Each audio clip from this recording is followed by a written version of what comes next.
جدا وبسيطة. دي بلوزة، قلعت البلوزة وهنشوف هتعمل ايه. لبستها بالعكس، يعني قلبتها،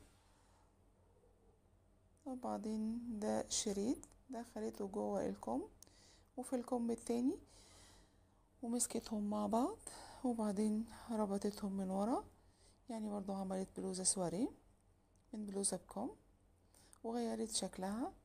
هنا حطت حاجة بسيطة، حطت هنا الوردة دي جاهزة وشريط او حزام، هو شريط بس عملته حزام، يعني عملت بلوزة سواري.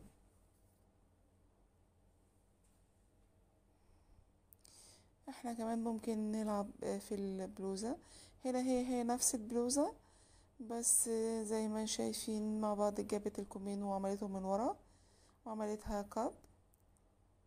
دي قطعة قماش جابت الحرفين مع بعض على ورا وبعدين بالدبوس وشبكتهم، وبعدين قلبت وجابت الحرفين اللي هي ربطتهم من ورا على كتفها، وبعد كده لمت الزيادة دول كلهم مع بعض وحطيتهم على كتفها، وشايفين برضو الزيادة التانية ودخلته جوه الحرف اللي هي عملته.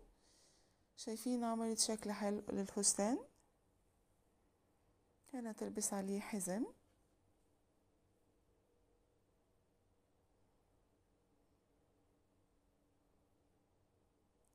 فستان سوري رائع من غير قص او خياطة.